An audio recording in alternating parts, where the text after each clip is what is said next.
The travelers came from all directions, from every part of Greece and from every Greek city-state.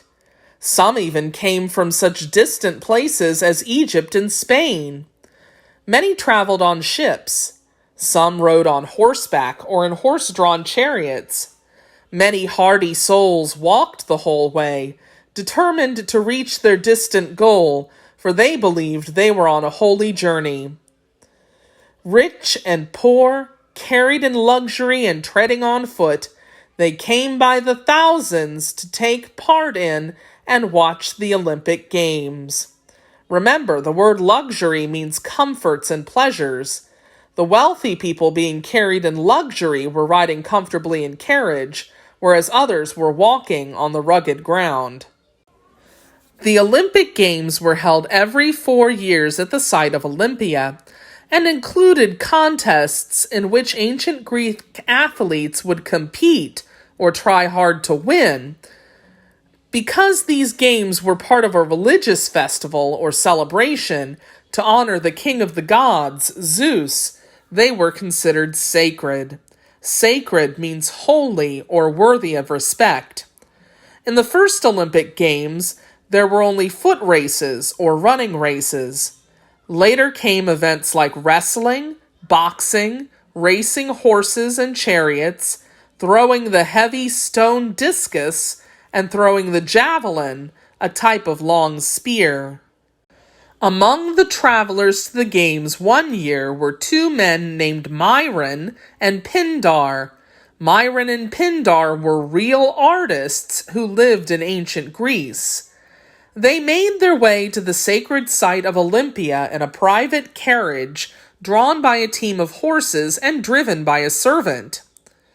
The passenger in the brown cloak, Myron, was so muscular that other travelers wondered, is he one of the Olympic athletes? But Myron was not an athlete. He was a sculptor who used his muscular arms and huge hands to carve statues out of bronze and marble. Myron was telling his traveling companion, "Of course you are right, Pindar. I could just invite the champions or winners to my home after the competition and carve statues of them there. But I want my statues to show the exact moment when a runner starts to pull ahead in a race, or the instant when a discus thrower is about to let go of that heavy stone and fling it down the field. So I prefer to see these Olympic events with my own eyes." His friend Pindar smiled and answered, "I, on the other hand, have written poems in honor of champions without ever having seen them compete. But I am less interested in watching a runner cross the finish line in first place than I am in the effort and determination it took for him to get there. Determination means firm purpose or resolve to accomplish something. It is this that I admire, and it is about this that I write." Myron grinned. "Well, your way works for you just as mine works for me." Suddenly a voice called out, "Pindar, what are you doing with that Athenian? Don't you know we Thebans are still fighting a war against Athens?" Athens and Thebes were 2 city-states in Greece that did not get along. Pindar was from Thebes and Myron was from Athens. Turning, Pindar recognized a friend from his hometown of Thebes. Directing his carriage driver to stop the horses, Pindar said, "My friend, you know that all such conflicts or fights are set aside here.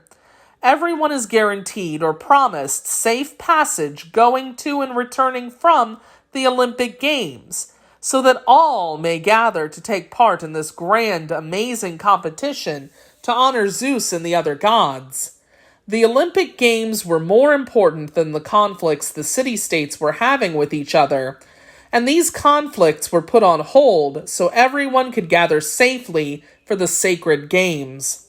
Pindar went on, "Besides, Myron and I are artists. When I write a poem or when Myron carves a statue, our interest goes far beyond the boundaries of any one city. We honor these champions as examples, so we might encourage all Greeks to do the best they can in their own lives. This is how we honor the gods who gave us our hearts, minds, and muscles. The Greeks believed that the gods created humans and gave them the talents that they possessed. By the time Pindar and Myron reached Olympia, the greatest athletes in the Greek world had already gathered.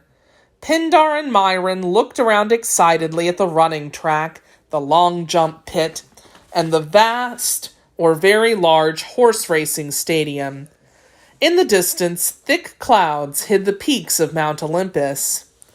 All of the athletes were men, for there were no events for women in the original Olympic Games, with the exception of the horse and chariot races. If women owned horses, they were allowed to enter them in the races, but they were not the ones who rode the horses or drove the chariots. Women were not even allowed to be present at the Olympic Games to see their horses win. Victory, or winning, was a source of great pride for the winners in their home cities. An Olympic champion received a wreath of laurel leaves to wear atop his head. But more than that, he knew that his name would live forever as a hero in his city's history. In fact, many city-states awarded large sums of money to their champions. In some regards, things have not changed much in the 27 centuries since the first Olympics. Modern athletes, too, may win fame, even if their greatest reason to compete is for love of the sport.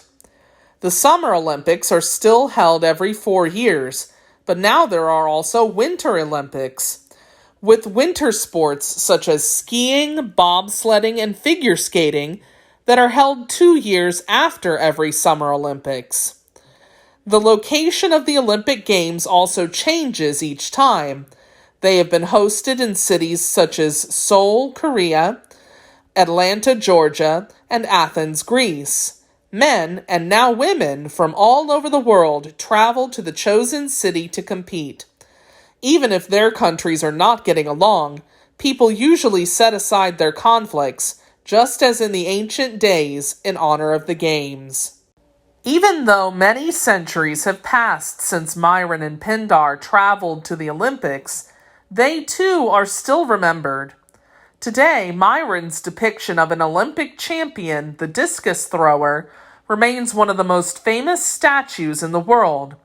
The original statue was lost long ago, perhaps in a war or an earthquake, but fortunately someone had made an exact copy, so we can still admire Myron's work.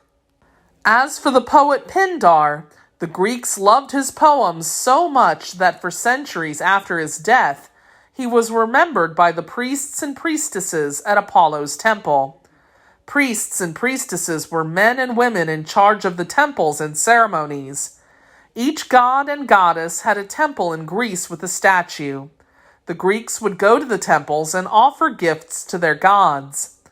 They would pray at closing each night, "Let Pindar the poet attend the supper of the gods."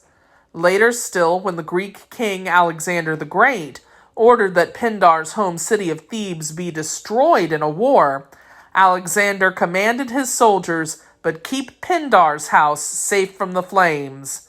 Pindar's ideas about doing our best with whatever talents we are given, and about getting along peacefully with one another, remain part of our thinking today. In fact, we still call this way of seeing things the Olympic spirit.